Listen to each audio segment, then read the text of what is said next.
chers compatriotes, mon frère ou ma sœur, vous qui m'écoutez en ce moment, je tiens à vous remercier vivement d'avoir décidé de vous inscrire pour participer à cet événement, à cette conférence virtuelle, et surtout de l'avoir fait. Et j'en profite aussi pour remercier ceux-là qui ont bien voulu le faire, mais qui n'ont pas pu le faire. Vous avez été des dizaines à vous inscrire pour pouvoir participer justement à cet événement. Et je vous en suis très reconnaissant. Le sujet que je vais aborder aujourd'hui est un sujet très capital.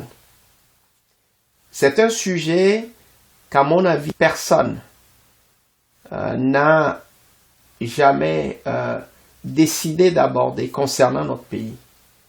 Et cela se résume en cette question. Quel Togo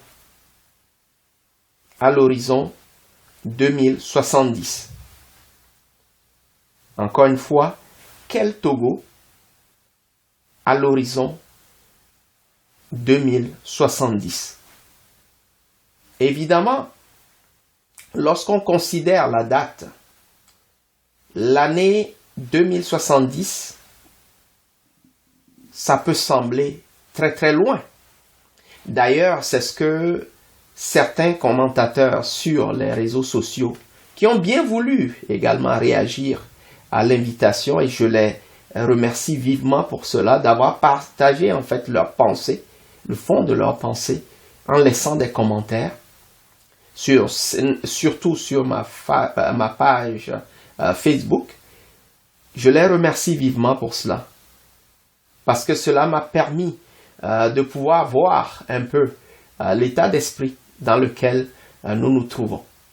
Alors, j'ai reçu beaucoup de commentaires. Certains m'ont félicité, d'autres ont trouvé que la date n'était pas opportune, que l'année 2070, c'était trop loin, surtout considérant le contexte dans lequel nous vivons, qui est marqué par la vie chère, où tout devient cher, où tout est taxé, où les prix des denrées de première nécessité sont augmentés. Et au moment où je vous parle, il y a encore eu une dernière augmentation des prix du carburant dans notre pays. Effectivement, je veux m'attarder un tout petit peu pour clarifier le fond de ma pensée. Parce qu'en réalité, vous et moi, que vous soyez d'accord avec le titre de la conférence ou pas, le sujet dont il est question nous concerne tous. Et vous serez d'accord avec moi. Posez la question, quel Togo à l'horizon 2070? Dans mon esprit, ça revient à dire, quel Togo voulons-nous pour nous-mêmes, pour nos enfants et pour nos petits-enfants? Autrement dit, dans quel Togo nous voulons vivre nous-mêmes? Dans quel Togo nous voulons que nos enfants vivent et grandissent? Et dans quel Togo nous voulons que nos petits-enfants puissent vivre après nous? Évidemment, quelqu'un a bien voulu attirer mon attention que d'ici 2070, nous serons déjà tous morts.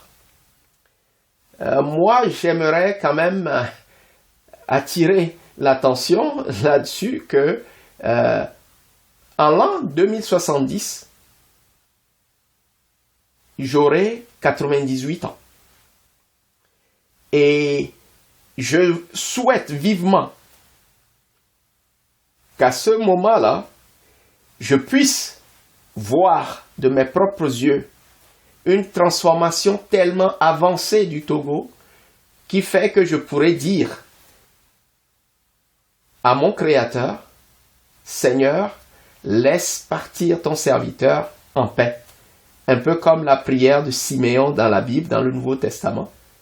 Laisse partir ton serviteur en paix, parce que mes yeux auront vu le Togo lors de l'humanité.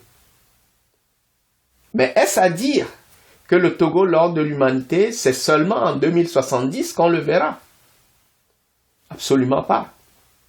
Parce que vous serez d'accord avec moi, lorsque nous parlons du futur, lorsque nous parlons de l'avenir, c'est que nous faisons référence de façon intuitive, de façon automatique au présent, parce qu'on ne peut pas parler du futur sans le présent.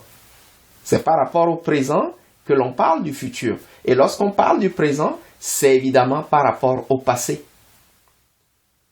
Alors, avant d'arriver à 2070, certainement que nous allons devoir passer par 2030, par 2040, par 2050 et par 2060, qui marquera le centenaire de l'indépendance de notre pays, le Togo.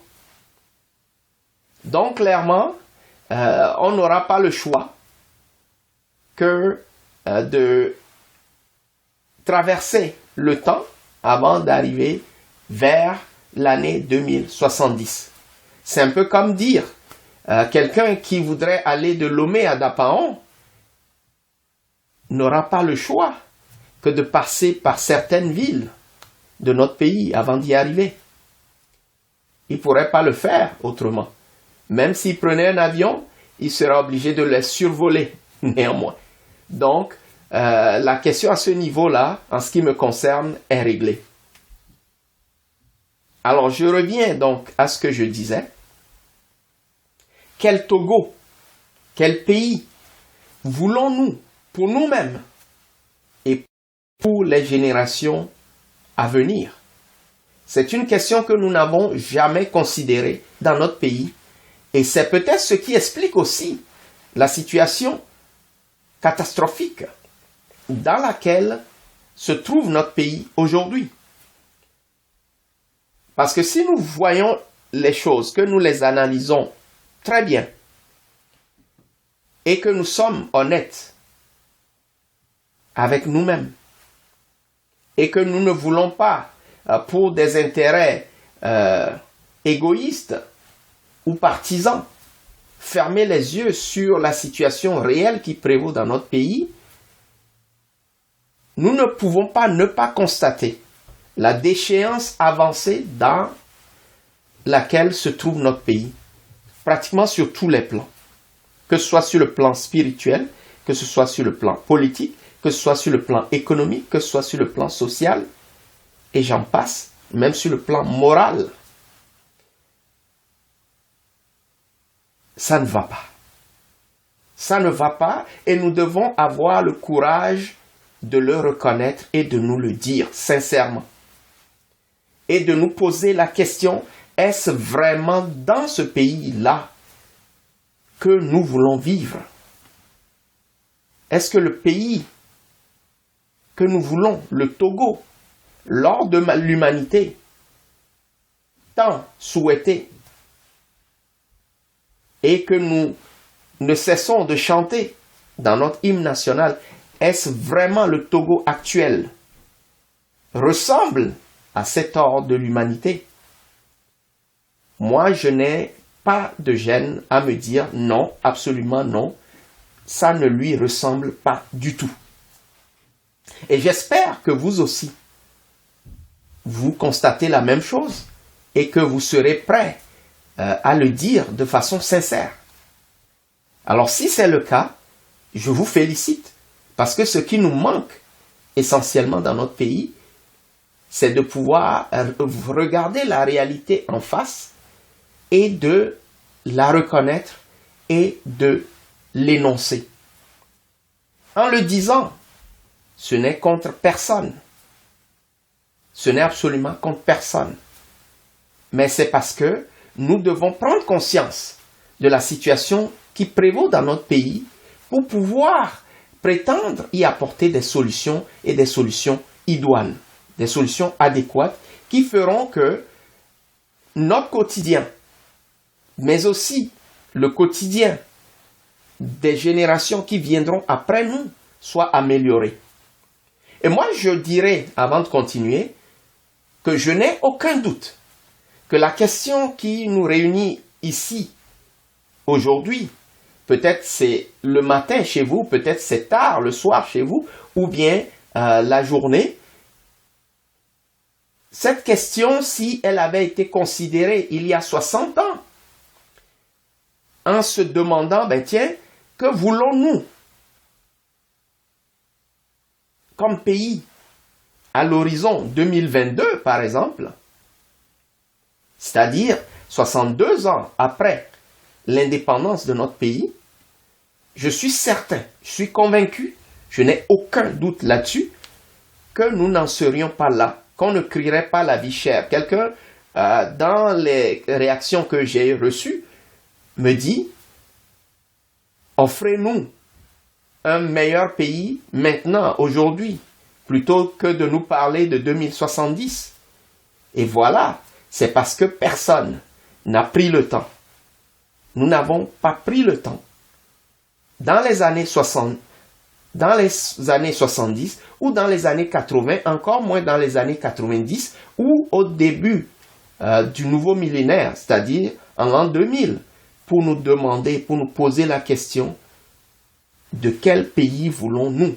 Dans quel pays voulons-nous vivre au juste? Parce que c'est là le point de départ de tout changement réel et voulu, c'est de se poser la question que voulons-nous? Que voulons-nous atteindre? Où voulons-nous aller? Ça, ce sont des questions capitales qui balisent la voie pour savoir exactement quels sont les choix qu'on doit faire, les choix qu'on doit éviter, quelles sont les ressources qu'il faut considérer, quels sont les plans qu'il faut développer, quelles sont les infrastructures qu'il faut ériger pour pouvoir atteindre justement cet objectif-là. Cela nous a manqué. Et je vais ajouter à cela que ce n'est pas la responsabilité d'une seule personne de se poser une telle question. Mais c'est une responsabilité individuelle et collective à la fois. C'est une question que nous devons tous nous poser. Parce que avant de dire notre pays, notre cher pays, le Togo, comme nous aimons bien le dire, c'est que d'abord et avant tout, c'est mon pays. C'est ton pays. C'est votre pays. Et ce n'est que dans ce cas-là que ça devient notre pays. Ce qui veut dire que j'ai mon mot à dire par rapport au pays dans lequel je veux vivre. Cela veut dire que tu as le droit de dire voici le pays dans lequel moi je veux vivre. Excusez-moi si je vous tutoie, parce que je veux que ça soit très clair, que ça soit très direct, parce que quand on emploie le vous, parfois ça fait comme si on parle, on s'adresse à un groupe d'individus. C'est pour cela que je dis tu, pour que vous qui m'écoutez en ce moment même, vous vous sentiez directement concerné par ce que je suis en train de dire. Je dois décider de quel pays que je veux pour moi, pour mes enfants et pour mes petits-enfants, mes arrière-petits-enfants.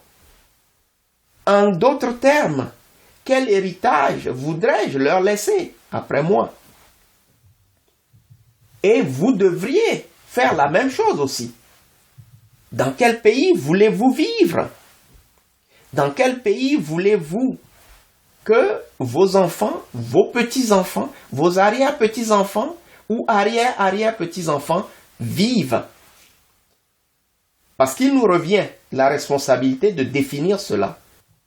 Alors, ayant fait ce détour, je pense qu'il est important de vous dire que notre pays est un pays richement béni. Nous avons tout ce qu'il nous faut pour effectivement faire du Togo l'or de l'humanité. En termes de ressources humaines avant tout, en termes de talent, en termes de savoir-faire, en termes de connaissances, nous avons tout ce qu'il nous faut. Et au-delà de ça, nous avons un pays magnifique, géographiquement et stratégiquement situé, avec toutes sortes de ressources naturelles et minières qui pourraient nous permettre, en fait, de développer ce pays-là d'une façon qui va au-delà même de l'entendement. Contrairement à ce qu'on constate aujourd'hui et que moi, je prends la peine, en fait, de qualifier de médiocre ou de médiocrité, nous sommes issus d'un pays qui est destiné à prôner l'excellence, à donner un modèle d'excellence, à offrir un modèle d'excellence au monde entier. Sinon, je ne sais pas ce que cela voudrait dire l'or de l'humanité. C'est que nous sommes appelés à être des modèles pour les autres. Et de ma petite expérience, j'ai eu quand même le grand privilège d'avoir vécu au Togo. J'ai parcouru plusieurs régions du Togo. La seule région que je n'ai jamais visitée au Togo, c'est la région des savanes. Et j'ai bien hâte de pouvoir le faire lorsque le temps sera propice. Donc j'ai une petite idée de la richesse, non seulement au niveau des ressources naturelles, mais surtout la richesse au niveau humain. Parce que j'ai eu le privilège de côtoyer plusieurs ethnies. En effet, comme j'aime bien le dire, j'ai été conçu à Niamtougou. Je suis né à Kpalimé. J'ai fait mes premiers pas d'écolier à Tabligbo. Et j'ai grandi à Bassar avant de revenir à Lomé pour poursuivre mes études au niveau collégial et ensuite à l'université avant de partir du Togo. Je suis parti du Togo, cela fait bientôt 27 ans. J'étais parti à l'âge de 23 ans pour le Sénégal, où j'ai vécu littéralement avec au moins une dizaine de nationalités africaines, non seulement des Africains de l'Afrique de l'Ouest, mais aussi des Africains de l'Afrique centrale. Et après cela, je suis parti pour le Canada, où je vis maintenant depuis pratiquement 23 ans. Et dans mon parcours donc international, j'ai eu le grand privilège d'étudier, mais aussi de travailler et surtout de former plusieurs nationalités différentes, bref, des gens issus de tous les continents. De tous les continents. Et cela m'a permis de voir que nous, les Togolais, nous sommes particuliers. Nous avons quelque chose de particulier. Et c'est cela qui me permet de dire qu'en fait, nous n'avons absolument rien à envier aux autres peuples. Ce qui nous manque, c'est véritablement d'adopter en fait les principes infaillibles et divins qui sont l'amour véritable pour notre prochain, pour notre pays, l'amour de la vérité et de la justice. Et j'ajouterai à cela également le pardon.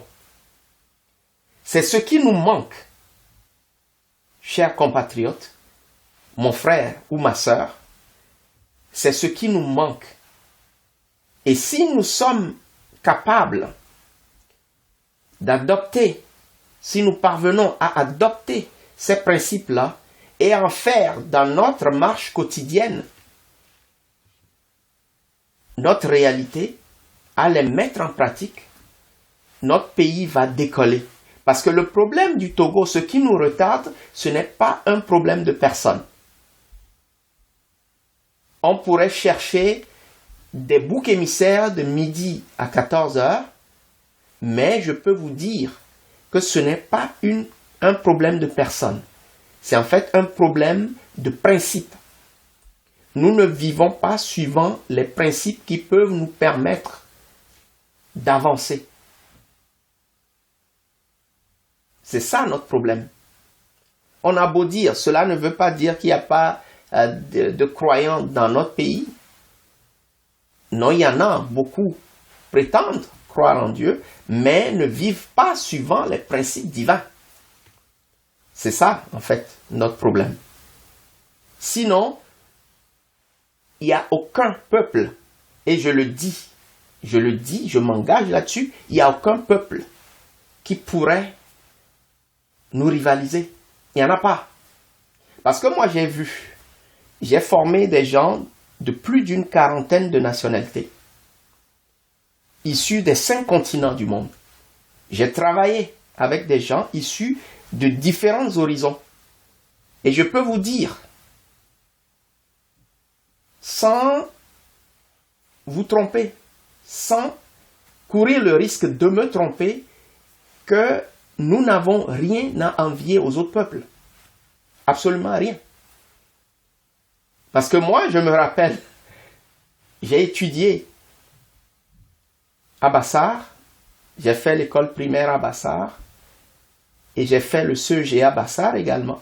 Je me rappelle que, à cause des pluies, à cause du vent violent qu'il y avait parfois, les toits de nos classes étaient emportés et on était obligé d'étudier sous les arbres. Mais ce peu-là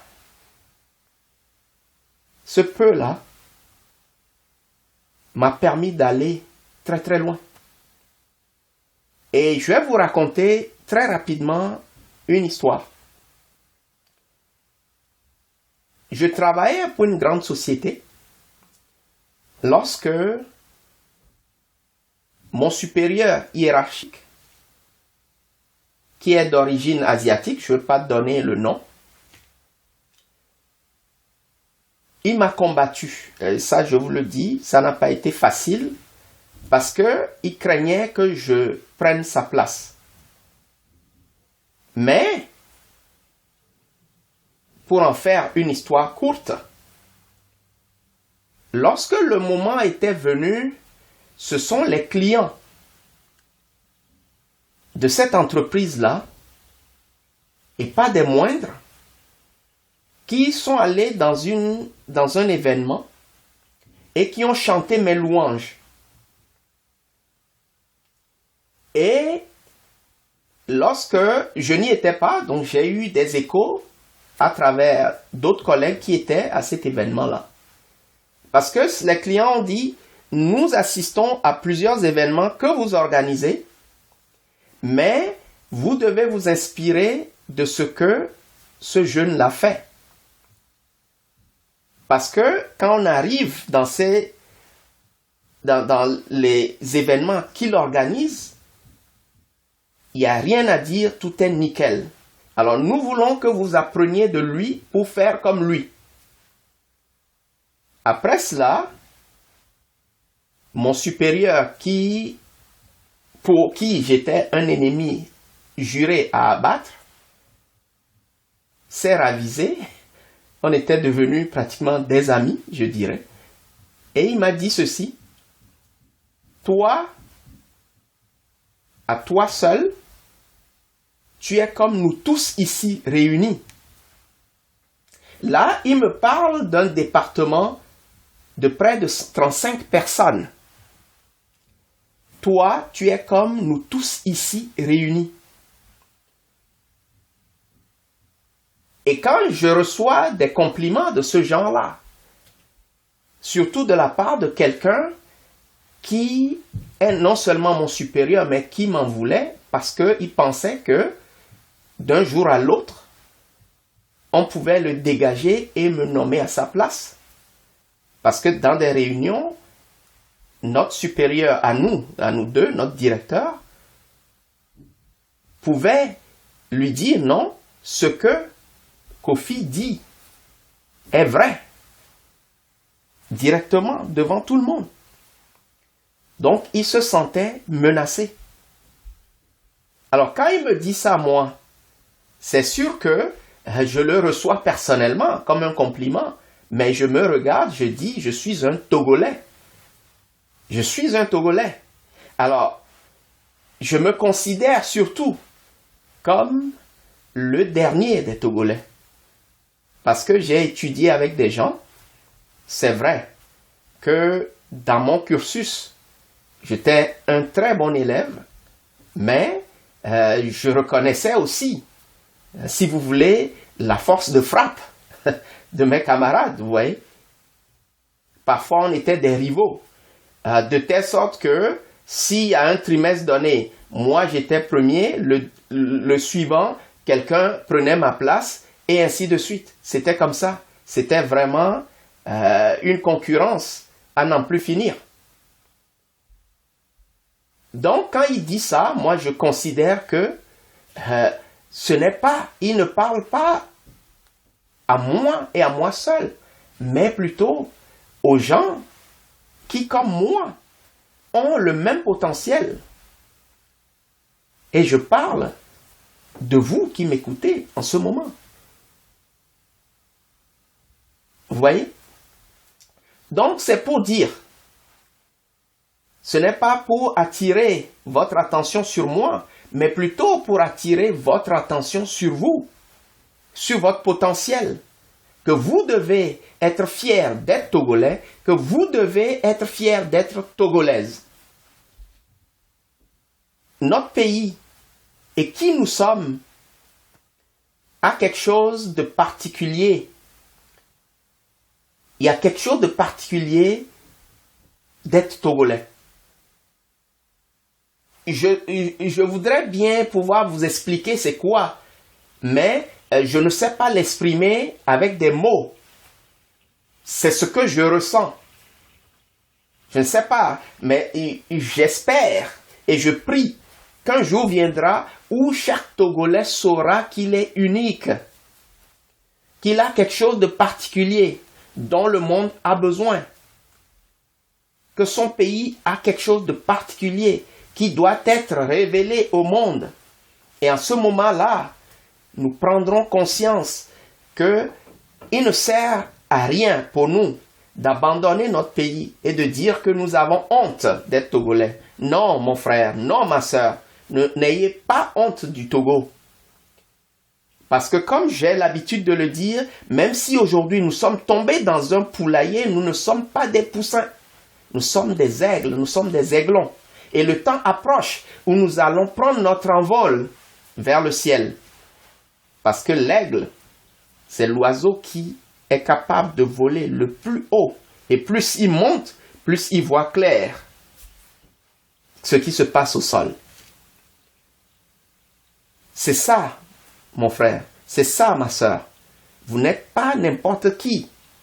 C'est pour ça que quand j'entends que les Togolais sont mêlés à des histoires de bassesse, à des scandales bizarres qui ne sont pas bons entendre, je suis choqué. Je suis très choqué parce que le genre de personne que nous sommes ne peut pas être associé à de la bassesse, mais plutôt à ce qui est excellent, sur tous les plans. Sur tous les plans. Je vous le dis. Donc nous devons prendre conscience de qui nous sommes.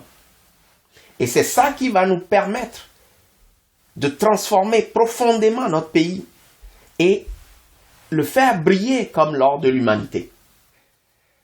Alors, cela étant dit, j'aimerais que vous puissiez me suivre quelques instants. Essayons de voyager à travers le temps. Arrivons, parcourons le temps. Passons 2025, 2030, 2040, 2050, 2060. Arrivons à 2070. Imaginez un peu le Togo avec moi. Voici, vous avez travaillé, vous avez pris votre retraite et vous avez décidé de vous installer peut-être à Dapaon, dans la région des Savanes. Et vous recevez la visite, en fait, de votre arrière-petit-enfant ou bien de votre petit-enfant. Ça peut être votre petite-fille ou votre petit-fils qui vous appelle la veille et vous dit demain, grand-papa ou grand-maman, je viens te rendre visite. Je serai accompagné de ma fiancée et nous allons venir passer quelques jours avec toi. Alors vous, étant à la retraite et voulant quand même vous occuper, ce que vous faites, c'est que vous recevez des gens qui viennent de partout et vous leur montrez la ville. Vous êtes comme un genre de guide touristique pour leur montrer ce qu'il y a de fabuleux dans la région des Savanes. Alors, ce matin, donc le lendemain, le jour J où vous attendez votre visite, vous êtes sorti le matin, vous allez à l'hôpital pour votre check-up, vous arrivez, c'est un hôpital auquel vous êtes habitué, mais qui est vraiment propre. Le bâtiment est d'une beauté extraordinaire.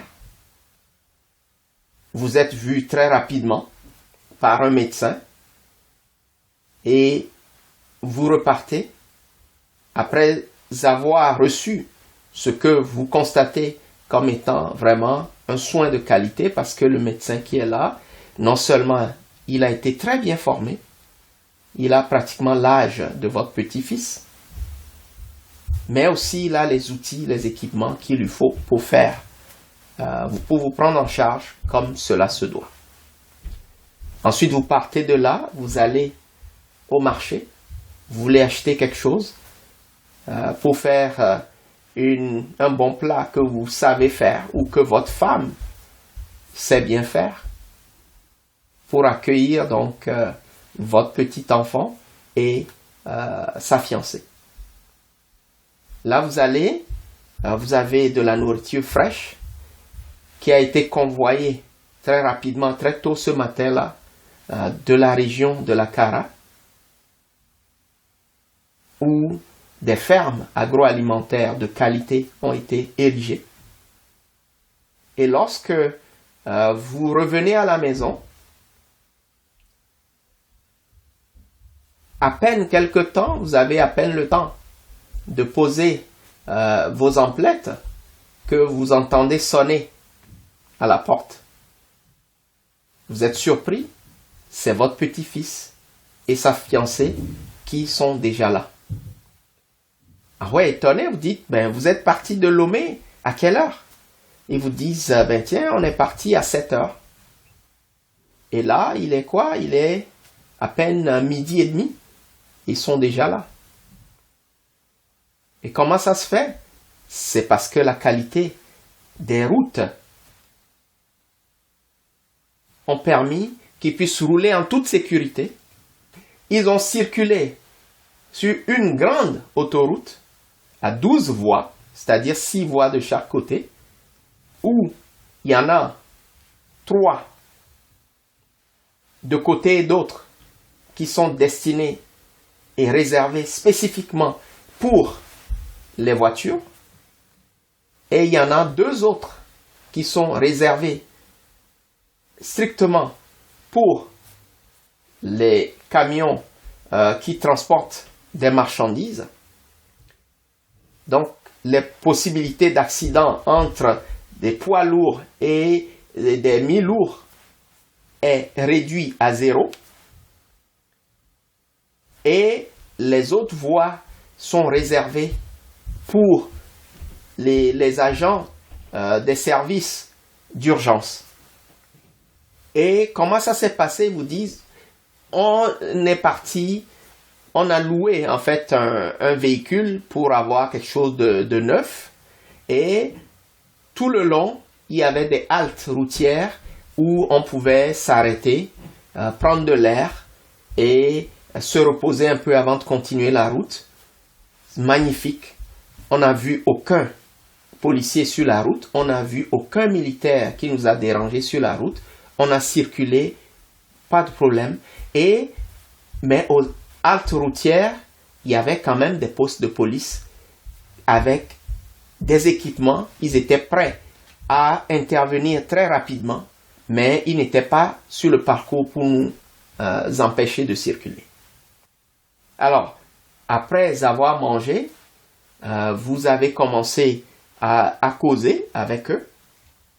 Et là, votre petit-fils vous dit, mais tiens, moi, je travaille, en fait, dans l'industrie navale.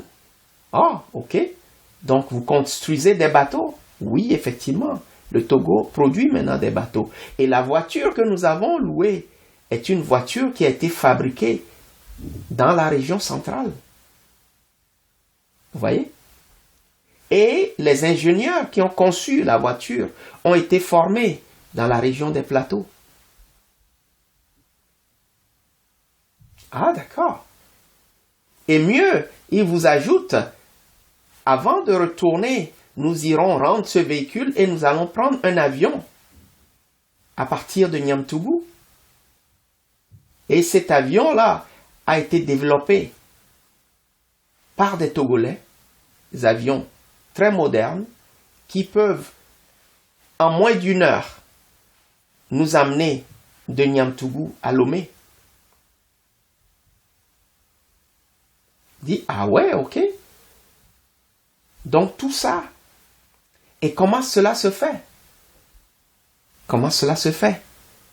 Alors donc, il vous explique encore mieux que les ingénieurs qui ont conçu ces aéronefs sont en fait basés dans le centre de recherche aéronautique dont le siège se trouve à Kara.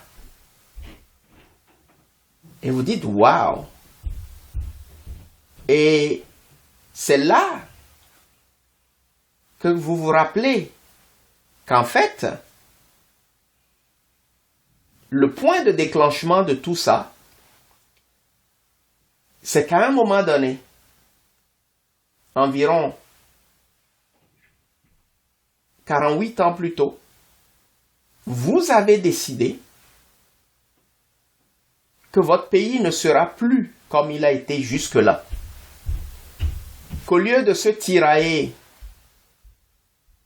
entre Togolais pour dire que les problèmes du Togo, c'est la faute d'un tel ou d'une telle, ou bien de telle ethnie, ou de l'autre ethnie, ou de telle religion, les Togolais ont pris conscience qu'en réalité, ils sont tous coupables de n'avoir jamais mis, en fait, les intérêts de leur pays de l'avant. Et qu'à partir de cette prise de conscience, vous avez décidé de faire différemment. Vous avez décidé de mettre vos talents, vos connaissances, votre expérience à rechercher comment transformer la façon de penser des Togolais pour mettre vraiment à contribution les ressources et les richesses que le Créateur nous a données. Je pourrais aller là-dessus et vous en parler en long et en large, mais le temps nous manquerait pour cela. Alors je vais écourter cette histoire-là et m'arrêter là-dessus. Mais avant de terminer en fait cette conférence, j'aimerais vous poser cette question. J'aimerais nous poser cette question. Comment se fait-il que jusque-là, nous n'avons jamais décidé de faire une telle chose? Parce que ce dont je venais de vous parler dans cette courte histoire, nous sommes capables de le faire. Nous aurions pu le faire, réaliser aujourd'hui. Nous aurions pu le réaliser aujourd'hui. Mais malheureusement, nous sommes distraits par beaucoup de choses, notamment les divisions politiques, ou quand bien même les Togolais disent « Oh, moi, je ne fais pas de la politique », la chose qui nous divise le plus, c'est la politique. Parce que, de façon très hypocrite, nous ne voulons pas reconnaître que nous avons le droit de parler de ce qui concerne notre pays. Parce que ce qui concerne notre pays nous concerne. Et comme je l'ai dit tout à l'heure, avant de dire notre pays, je dois pouvoir dire mon pays. Donc ce qui concerne mon pays me concerne directement. Je vais vous dire très rapidement pourquoi, qu'est-ce qui m'a fait changer radicalement de position par rapport justement à cette hypocrisie-là. Parce que moi aussi, comme vous peut-être, je disais la même chose avant. Oh, je ne veux pas me mêler de la politique. Ça, c'est de la politique, je ne veux pas m'y mêler. Mais c'est lorsque j'ai lu un article publié dans le Huffington Post, Québec, et ce, quelques mois après avoir participé à la course pour la mairie de Montréal. Alors, pour en faire une histoire courte, dans les 300 et quelques années d'existence de la ville de Montréal, j'ai été le premier noir, le premier africain, et je dirais mieux, le premier étranger en tant que tel, à avoir osé briguer la mairie de Montréal. Et au moment où je l'ai fait, en 2013, le budget de la ville de Montréal faisait plus du double du budget du Togo. Alors, ce n'était pas une petite affaire. Et donc, cela a été très ressenti parce que cela n'est pas passé inaperçu. Il y a eu un blocus pour que les gens n'apprennent pas qu'il y a quelqu'un comme moi qui a osé se présenter comme candidat à la mairie de Montréal. Ça a été une très riche expérience en ce qui me concerne. Mais je pense que ça a foutu la trouille à un certain nombre de gens. Et ça aussi, je l'ai fait en tant que Togolais. Vous voyez? Donc moi, je crois que nous sommes capables de faire de notre pays l'or de l'humanité, de le faire briller comme l'or de l'humanité. Alors, quand j'ai vu l'article paru donc dans le Huffington Post, pour continuer mon histoire, où c'était clairement titré les pays les plus heureux au monde, la Suisse en premier et le Togo en dernier, je me suis senti indexé directement. Quand j'ai lu l'article, j'ai dit non, ça se peut pas. On peut tout dire du Togo, mais pas ça. Que sur 150 pays, le Togo soit classé dernier, je dis non, c'est pas possible. Ce n'est pas possible. Parce que je sais ce que je vaux, je sais ce que mon pays vaut, je sais ce que vous valez. Peut-être que vous ne le savez pas vous-même. C'est pour ça que certains peuvent oser dire qu'ils ont honte d'être Togolais. C'est parce qu'ils ne savent pas ce qu'ils valent. C'est ça qui m'a poussé, après avoir voulu riposter à l'article, quelque chose m'a dit, tu ferais mieux de chercher à savoir pourquoi ils ont écrit ça avant de faire ce que tu as l'intention de faire. Parce que je voulais même m'attaquer directement aux auteurs du rapport qui a pu dire une chose pareille. C'est à ce point-là que j'aime mon pays.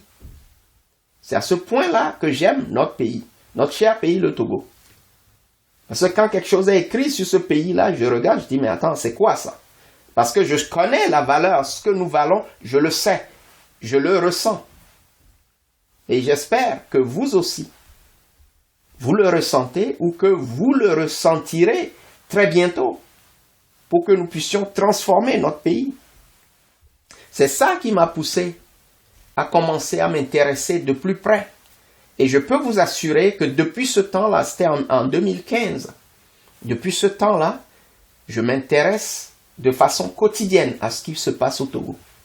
Et je suis au courant de ce qui s'y passe, même si je n'y suis pas physiquement, même si je n'y réside pas physiquement, je sais, je suis au courant de ce qui se passe au quotidien, notamment grâce à la presse.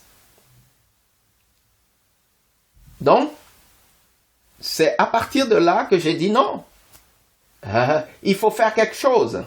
On ne peut pas laisser les choses continuer telles qu'elles sont. Parce que si, même aujourd'hui, parce qu'il y a de cela 2 ans, lors du 60e anniversaire de l'indépendance du Togo, j'ai dressé un bilan sommaire.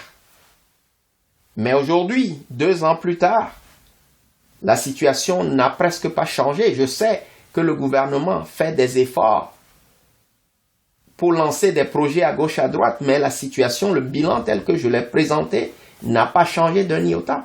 Parce que jusqu'à ce jour, 62 ans après l'indépendance de notre pays, de notre cher pays, le Togo, nous n'avons pas une seule route digne de ce nom qui relie Lomé à Dapaon.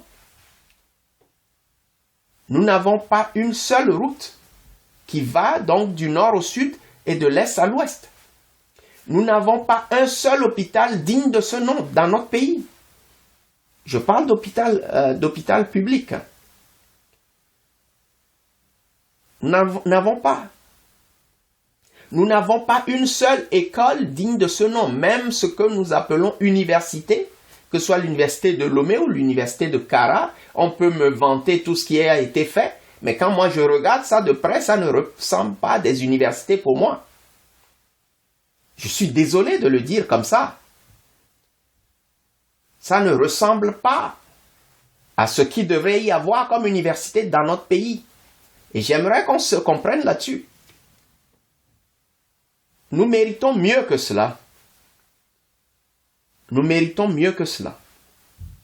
L'eau potable, il n'y en a presque pas, malgré tout ce qu'on peut nous dire. Je ne veux pas dire qu'il n'y a pas d'efforts, il y a des efforts qui sont fournis, mais les résultats ne sont pas là.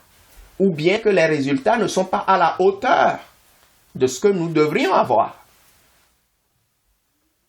L'électricité. Il n'y a pas si longtemps encore, on nous parlait des délestages qui ont repris, surtout à Lomé. Je ne parle même pas des villes de l'intérieur du pays ou des villages qui n'ont même pas d'électricité. Comment cela se peut après 62 ans d'indépendance? C'est incroyable. Nous devons faire quelque chose.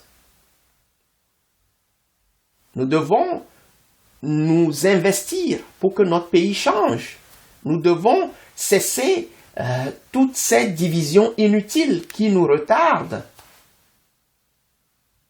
Les mensonges qui nous empoisonnent notre présent et notre avenir. Nous devons nous débarrasser de toutes ces choses et commencer à travailler main dans la main. Qu'on soit du nord, du sud, de l'est ou de l'est, ça importe peu. L'essentiel, c'est que nous soyons Togolais. Qu'on soit du NIR, de l'ANC, de la DMK, je ne sais de quel parti politique, l'essentiel, c'est que nous soyons Togolais. Nous sommes Togolais avant tout. Avant que ces partis ne naissent, le Togo existait. Et c'est le Togo qui doit être le parti auquel nous appartenons tous. Mon frère, ma sœur, chers compatriotes, je veux vraiment que nous puissions oublier toutes ces divisions superficielles et nous concentrer sur l'essentiel, c'est-à-dire les priorités qui nous permettront de faire décoller aujourd'hui le Togo de demain, pour qu'en 2070, lorsque votre petit-fils viendra vous rendre visite, que ce soit quelque chose d'autre, que même votre fils déjà puisse avoir du travail lorsqu'il finit d'étudier et qu'il soit très bien payé, même vous-même. Je ne sais pas dans quelles conditions vous vivez actuellement, mais tout ça, nous pouvons changer le visage du Togo profondément à partir de ce moment, en nous posant la question clé qui doit être le déclencheur de tout ce qu'il y a comme transformation. Quel Togo, de quel Togo voulons-nous aujourd'hui? De quel Togo voulons-nous demain? Dans 10 ans, dans 20 ans, dans 30 ans, dans 40 ans, dans 50 ans? Parce que ce que je ne vous ai pas dit,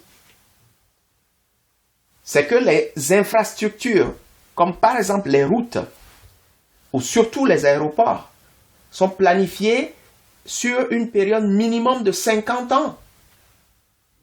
Or, ce sont des infrastructures qui font partie des villes. Alors, si on peut planifier une infrastructure sur 50 ans, imaginez la ville elle-même. Sur combien de temps devrait la planifier? Alors, qu'en est-il d'un pays, de tout un pays, qui est composé de plusieurs villes et de plusieurs infrastructures? Sur combien d'années devrions-nous planifier cela? C'est ça la vision. Voir loin et se donner une destination qu'on veut atteindre et mettre les moyens nécessaires pour pouvoir y arriver. Mais tant qu'on ne le fait pas, croyez-moi, les choses iront de mal en pis. La situation ne fera que s'empirer. On peut accuser le président de la République, on peut accuser le gouvernement, on peut accuser les partis politiques, on peut accuser le parti au pouvoir, les partis d'opposition, les associations, les religions, ainsi de suite. On peut accuser tout le monde. Mais la situation ne changera pas tant que nous, en tant que citoyens, tant que vous, tant que toi, en tant que citoyen togolais, tu ne décides pas dans quel pays tu veux vivre, dans quel pays tu veux que ton enfant vive, dans quel pays tu veux que ton arrière-petit enfant vive. C'est très important. C'est pour ça que parler du Togo à l'horizon 2070, ce n'est pas du tout une exagération. Ce n'est pas du tout une exagération. C'est du réalisme.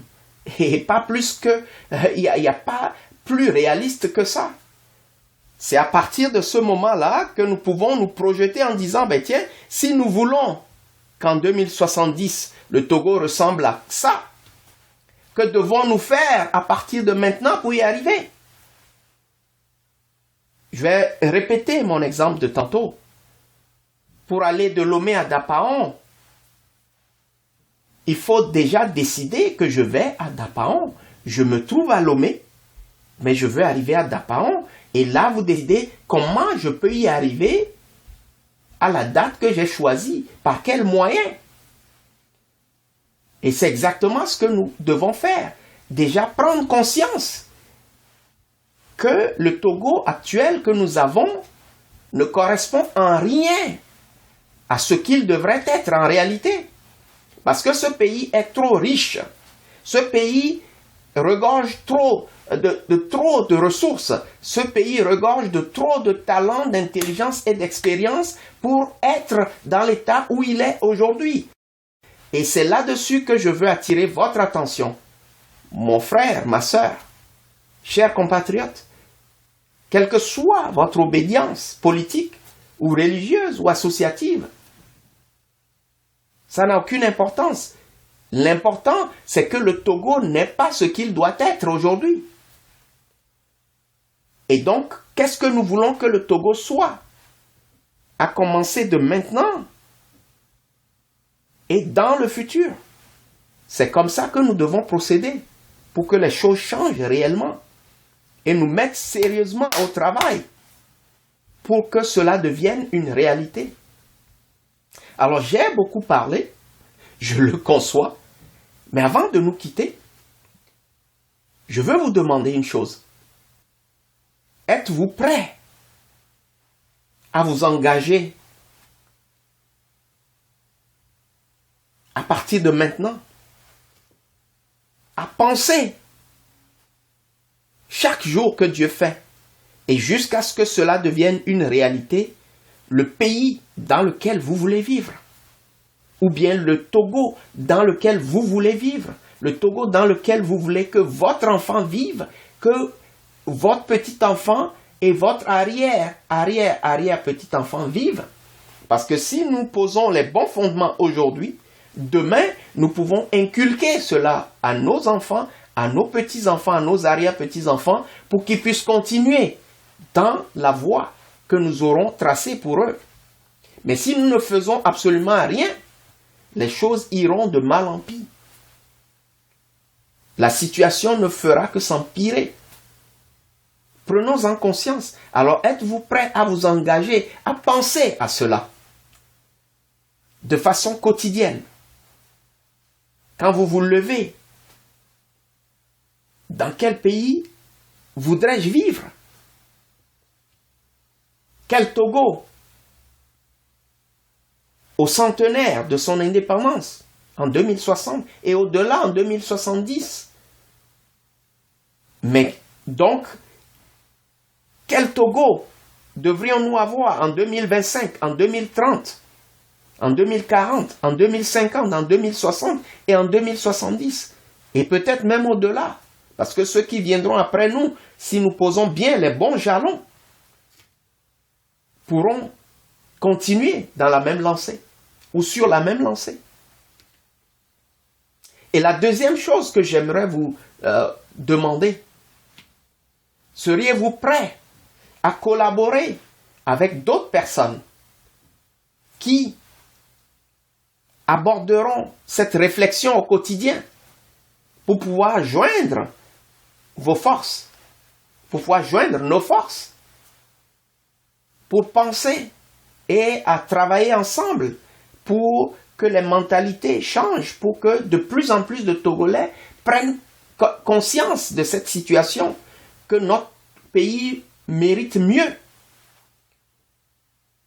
Et à penser à qu'est-ce que nous devons faire, quels sont les problèmes, quels sont les obstacles que nous devrons prendre en compte et que devons-nous faire concrètement pour que notre pays puisse retrouver très rapidement ce statut qu'il devrait normalement avoir pour effectivement décoller et briller comme l'or de l'humanité. Alors si vous êtes prêts à vous engager dans cela, je vous demanderai tout simplement d'écrire dans le chat que vous êtes prêt à vous engager, ou bien que vous puissiez envoyer un message, un très bref message à l'adresse email Togo Vision 70, donc Togo Vision au singulier 70@gmail.com, pour nous dire comment vous contacter pour lancer ce mouvement qui a pour but d'amener à la prise de conscience et à la transformation profonde de notre pays, pour que nous puissions effectivement atteindre cet objectif qui est de faire du Togo l'or de l'humanité, qui est de le faire briller parmi les meilleurs, de le faire briller comme l'or de l'humanité. Merci d'avoir suivi ces propos, et si vous avez des questions, n'hésitez pas à me les envoyer, soit en remplissant le chat, ou bien en envoyant un message à togovision70@gmail.com. TOGOVISION 70